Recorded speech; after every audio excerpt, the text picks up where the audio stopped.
Ah, j'adore cette sonorité vraiment très très caractéristique du 4 Atlas. Ce 6 cylindres turbo qui souffle très fort. On a 330 chevaux, ça envoie vraiment. La turbulente Honda S2000, l'étonnante Subaru Impreza GT Turbo et l'impressionnante Toyota Supra. 3 orientales extrêmes, 3 caractères bien trempés pour une triple dose de bonne humeur. Aujourd'hui, pour faire le plein de sensations au volant d'une Youngtimer sans se fâcher avec sa banque, c'est facile, choisissez une sportive japonaise. Fiable, performante, atypique, elles séduisent de plus en plus d'amateurs et de collectionneurs. Et c'est normal, il y a 20 ou 25 ans, c'était de véritables stars. Avec l'aide de passionnés, nous avons choisi de vous faire redécouvrir ces 3 perles rares.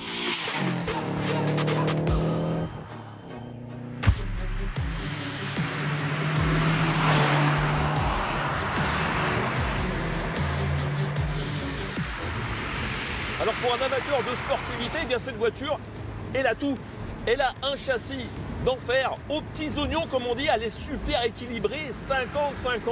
Elle est légère parce que c'est vrai que les ingénieurs japonais n'ont pas fait les choses à moitié, la voiture est en partie en aluminium. Et puis évidemment on a du plaisir, beaucoup de plaisir mécanique. Pourquoi? Eh bien tout simplement parce que le moteur, ce 2 litres délivre 240 chevaux. Et puis il monte énormément dans les tours, c'est une grande gueule comme on dit.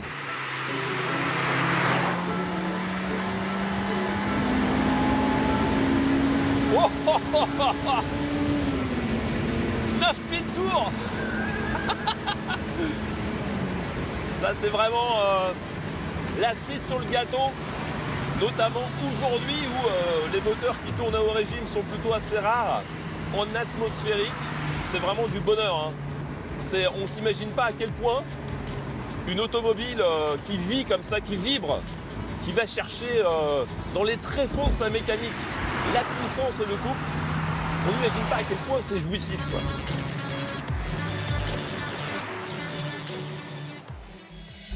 En 1998, Honda fête son cinquantenaire avec cette sportive pur jus, la S2000. Une voiture passionnante conçue pour des passionnés comme Gilles, le propriétaire de cet exemplaire. Ce petit bijou n'a qu'un but, délivrer des sensations. Équilibre des masses idéal, ergonomie sans faille et puis bien sûr des roues arrière motrices et un moteur parmi les plus spectaculaires de l'époque. C'est un 4 cylindres atmosphérique à très haut rendement, 2 litres de cylindrée pour 240 chevaux, une prouesse à l'époque. Qu'est-ce qui t'a poussé à acheter une S2000?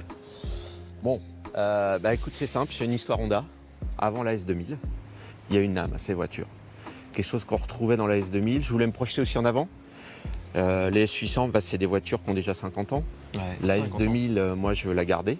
Ouais. Donc, je me projette en avant, voilà, pour les vieux jours, avoir une voiture sympa qui transmet des sensations. Parce que ça, malgré le fait qu'elle a été produite quand même à pas mal d'exemplaires, elle a été vendue dans le monde entier, et pourtant, elle est considérée comme un collector, même bien avant l'heure, parce que absolument, à la fin de sa production en 2009, oui, on s'est dit tiens, Honda va nous ressortir quelque chose, et pas du tout. Il n'y a jamais eu de successeur. Il n'y a pas de remplaçante. Il n'y a pas de remplaçante. Il n'y a pas de remplaçante pour l'instant. Et donc ça fait que ça reste un vrai bijou pour les amateurs, quoi. Absolument, elle est recherchée, elle commence à être recherchée en collection. D'ailleurs, la cote est en train de monter, 22-25 000 euros.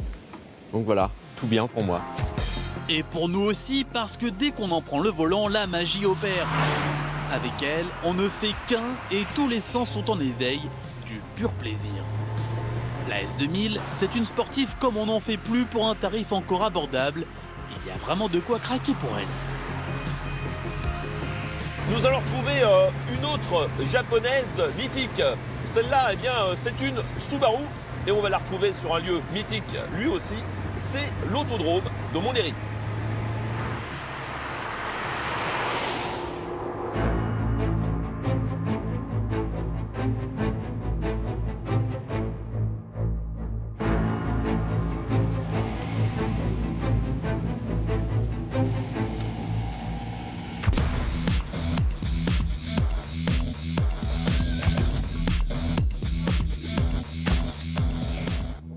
Voilà, c'est elle. La fameuse Subaru GT Turbo. À l'époque, elle ne s'appelait pas encore WRX. Et on va retrouver son propriétaire, c'est Jean-Christophe. Voilà, salut Jean-Christophe. Bonjour. Sportive, 4 portes. Et puis, tu m'en parlais tout à l'heure, il y a le côté rallye. Ça, c'est ça qui t'a plu, quoi, Oui. dans la voiture. Donc là, elle est dans sa livrée, un petit peu Macrae réplica, on va dire. Oui, voilà. Voilà. Au milieu des années 90, c'est la star des rallyes. Subaru rafle 3 titres de champion du monde des constructeurs de 1995 à 1997, notamment grâce au pilote écossais Colin McRae. Ce qui est marquant, évidemment, c'est ça, regardez. Cet aileron absolument assez imposant, hein, on va dire.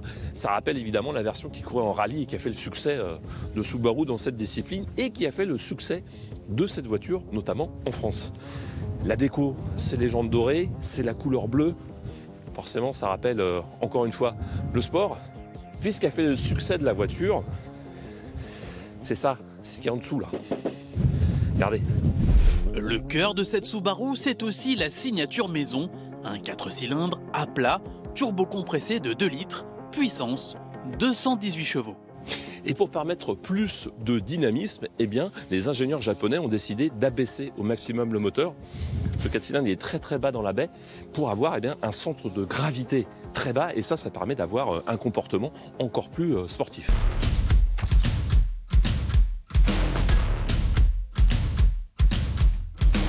Alors on parle exclusivité, on parle performance et j'ai une surprise pour vous. Regardez, elle est là.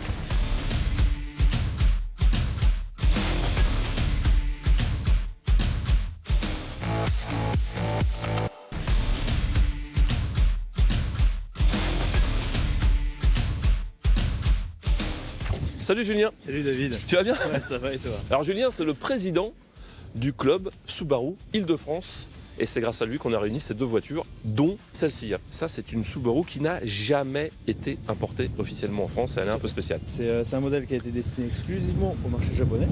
Elle est en 2 portes. Ouais. C'est le modèle WRX STI type R.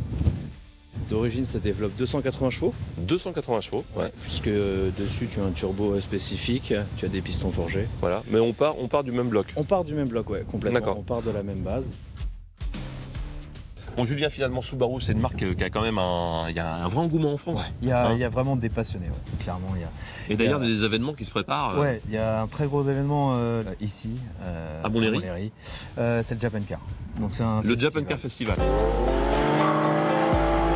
Eh bien, bonjour à tous, bienvenue sur le circuit du NAS Montlhéry pour cette 2e édition Japan Car Festival. C'est le plus grand rassemblement de voitures japonaises en France, avec près de 700 présentes. Club, roulage, démonstration de drift, exposition thématique. Et d'ailleurs, cette année, on y célèbre les 30 ans de l'engagement de Subaru en rallye. Bon, écoute, Julien, moi je te laisse. Il faut que j'aille faire un tour, que je retrouve un petit peu les marques avec la GT Turbo. Allez, c'est parti. Hop.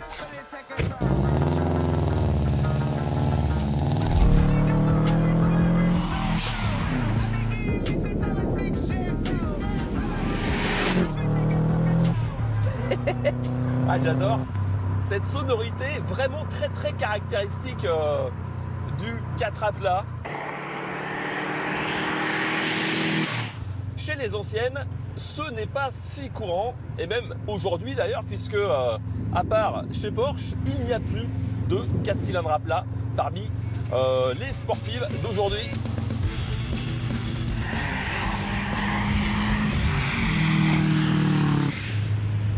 Et pour être une star dans le monde des Youngtimers, une star japonaise, eh bien, il faut avoir certains atouts et je vous garantis que cette Impreza GT Turbo les a notamment. Et regardez, ou plutôt écoutez cette sonorité très particulière. Je rétrograde, j'appuie, et là, qu'est-ce qui se passe? Elles se mettent en colère, 7000 tours, et ça envoie. Mais alors ça envoie, c'est vraiment étonnant. On a un moteur de folie, on a 4 roues motrices, transmission intégrale, donc sécurité.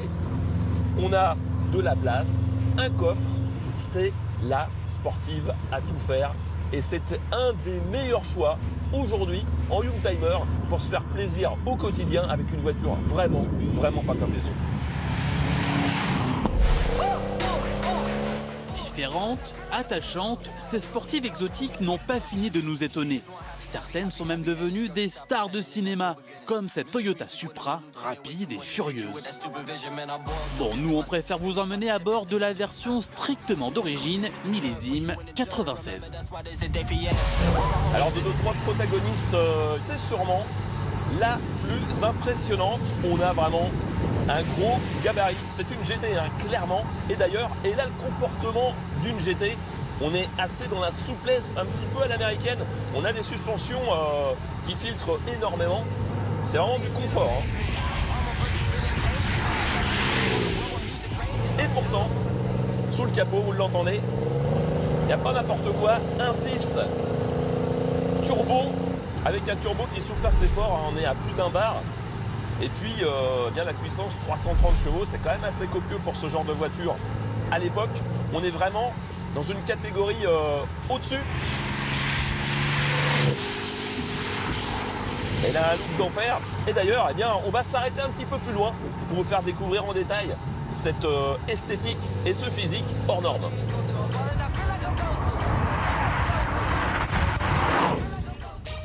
Bitch, I'm me. Bitch, I'm me. Bitch, do me. Bitch, do me. Oh, you don't like I'm talking. Oh, you don't like I'm balling. Bon alors, à voiture exceptionnelle, lieu exceptionnel, bienvenue à Pressigny-les-Pins dans le Loiret. Et c'est grâce à Mathieu que nous sommes ici. Alors Mathieu, moi je vois ça, c'est à la fois un château et une œuvre d'art. Exactement, surprenant. Là, on a devant nous du coup le château de Trois-Têtes-Man, qui est un artiste franco-espagnol. Alors la particularité de cette œuvre, c'est qu'elle a comme support, comme tu dis, un château du 19e siècle et qui est un peu l'effigie du projet qu'on porte ici, le Label Valette Festival.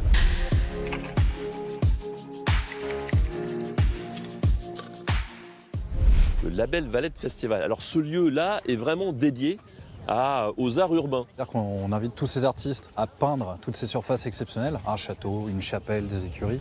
Et après, ça donne lieu à un festival à la fin août. Et là, on parle de musique, on parle de projection, de live painting, d'ateliers, d'initiation, de battle de danse, il y a tout. Et cet écrin va comme un gant à la Supra, l'une des sportives préférées des gamers et des tuners. Mais pour Eric, son propriétaire, c'est plutôt une histoire entre père et fils. Chacun apprécie la Supra à sa façon. Finalement, le fils, lui, ce qu'il préférait, c'est le côté spectaculaire. Oui. T'as comme l'aileron, voilà. Ah oui, Ce qui lui plaisait, c'était ça, quoi. Ouais, bah c'est sûr, oui. Hein, c'était ça, c'était le côté tuning, c'était le côté performance. Performance. Et toi, c'est pas ça. Non, le confort, Voilà. le moteur, la souplesse. Alors, parce que c'est ça qui est fou, c'est que cette voiture-là, quand on la voit, on s'imagine la voiture du fou qui va tuner sa voiture ultra performance, alors que c'est une vraie voiture confortable, c'est une vraie GT confortable. Elle a une image qui est plus sportive que ce qu'elle est vraiment, quoi. Parce qu'elle était tellement pas trafiquée entre guillemets. Non, pas trafiquée, tunée. Tunée. Pour Eric, Jean-Christophe, Gilles et tous les passionnés de japonaises, ces modèles ont vraiment un truc en plus. Atypiques, grisantes, performantes, elles ont marqué leur époque et sont devenues des valeurs sûres dans la